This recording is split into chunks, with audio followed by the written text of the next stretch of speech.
Hello, I'm Natalie Delahaye. Welcome to your astrological forecast for the week.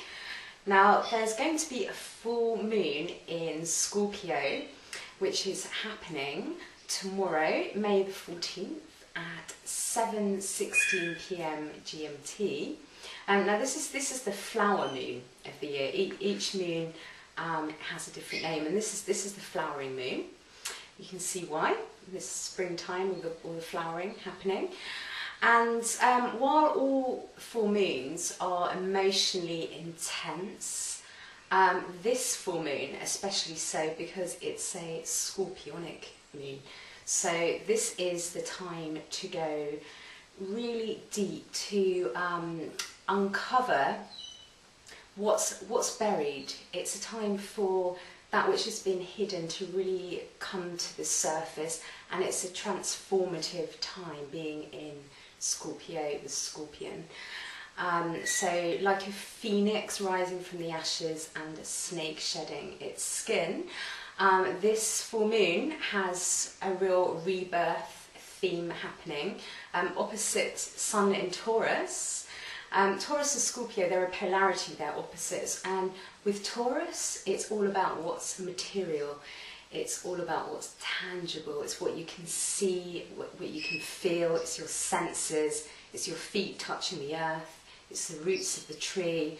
And Scorpio is all that's metaphysical. It's all that's under the layers, hidden beneath the surface. And so this is a time for really realigning with the Taurus-Scorpio archetypes. You know, what needs to be released from your life, how you can empower yourself more, but also it's about trusting your senses in the process. You know, listening to both your soul wisdom and also the body wisdom. What are your senses saying? How does it feel? How practical it is? So it's about getting those two polarities into alignment. So where is the fruition going to be for you then? Where is the culmination going to take place? What's come to fruition in it now is ready to drop like a fruit from the tree so that a new chapter can be born. Well, I'm going to shed light on that during the horoscopes. So starting with Aries. Now Aries, the areas of your life that are being illuminated are the areas of investments. This is both financial investments, this is emotional investments, soul investments. It's a time to really prioritise and focus your energies on what's really important, and with your new value system, there's been a lot of transformative values changing for you right now, Aries, and with Venus in your sign, which is actually square to Pluto during this full moon, you know, that hidden tension in a relationship can really be brought to the surface to be worked on and healed. So it's a time of, you know, rebirth in relationships, getting rid of the toxicity of the past and really moving on. Okay, Taurus.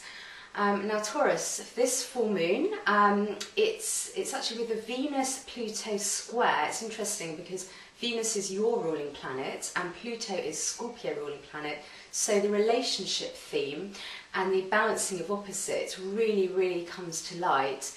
And for you, Scorpio and Taurus, it is all focused on the area of relationships. It's partnerships, and that can be relationships on all levels, and not just romantic, intimate, emotional relationships, but this could be professional relationships. You know, there's some shifts, there's some changes, there's some transformations going on, and perhaps something that's been brewing, you know, whether it's tension or something that really needs to be said, can really be said during this week, because this is all about releasing and being honest, you know, being direct.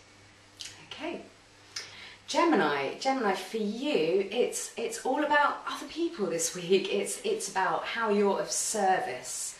Okay, so this is a busy time for you. There's lots of events and news taking place at work. There's lots of changes happening here, and you know, it's also important for you to kind of set some boundaries.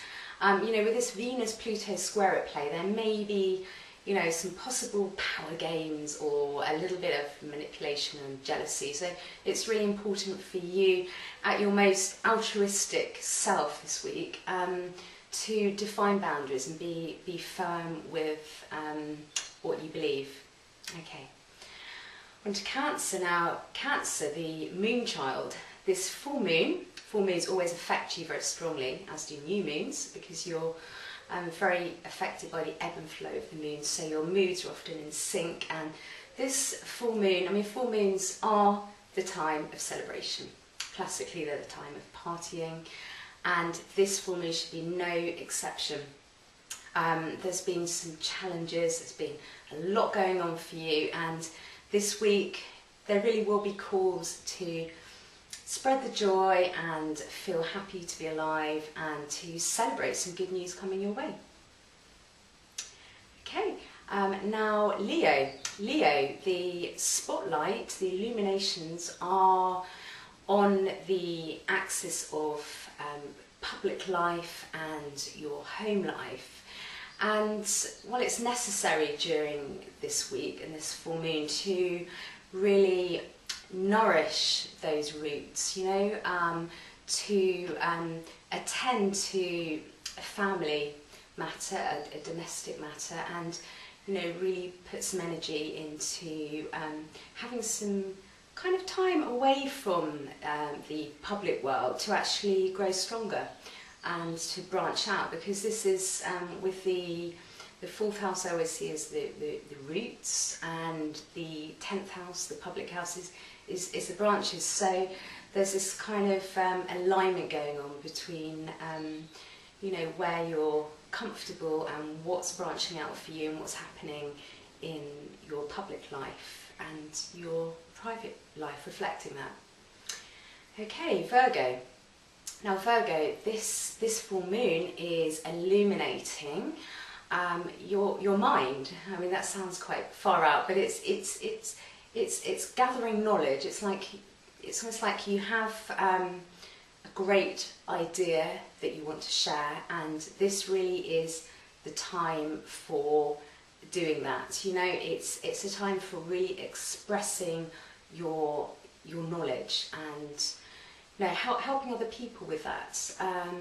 You know, it's something you've spent quite a long time working on, which is really coming to fruition for you. Okay, Libra.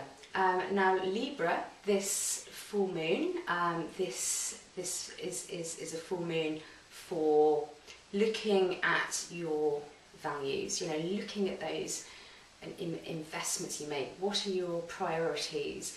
You know, there's a relationship theme going on with this full moon, and a kind of rebirth. You know, while some bonds are getting stronger, others are weakening, and you no longer feel the need for them. So it's about you know, the rebirth and transformation for you. Okay, Scorpio. Now Scorpio, this is a peak time for you. The full moon is in your sign, and this is an emotionally very charged time for you. Like the phoenix rising from the ashes and a snake shedding its skin. You know, this is a healing time of growth. This is a new chapter. Something has completely come to culmination in your life, and you're ready to move on to the new chapter. Best of luck. Sagittarius. Now Sagittarius, the full moon is illuminating the areas of your life to do with work and to do with being of service. So there's a lot of activity going on. There's a lot of kind of things that you're doing in the background, things that you're doing backstage, which are kind of ready to re-emerge, to emerge and be seen by others. And it's about sharing your vision. Okay. Capricorn. Now Capricorn, this is a time for really deepening those bonds. And we're talking about, you know, friendships, networks, groups of people that you share visions with. And this is a time of, you know, really kind of reconnecting with these people around you, and with Venus square Pluto during this full moon, it's an empowering time of change for you. Enjoy. On to Aquarius. Now, Aquarius, the full moon is shining a spotlight onto your public world. It's like something that's you've been quiet about, something that's been a secret, or something that's been under the surface is ready to emerge. So best of luck. Now on to Pisces. Now Pisces, this is your time for following that rainbow, believing in that dream, and really having faith in what it is you feel. Intuitively, this is a wonderful time. It's a very healing full moon for you. There's a wonderful grand water trine going on, which is very healing. It's very good for artistic inspiration. And most of all, do remember to, you know, share with other people. There's some real inspiration that you can offer people right now. Okay. So thank you for watching, and I will be back in 2 weeks. If you would like to visit my website, it's nataliedelahaye.com. Thank you. Bye.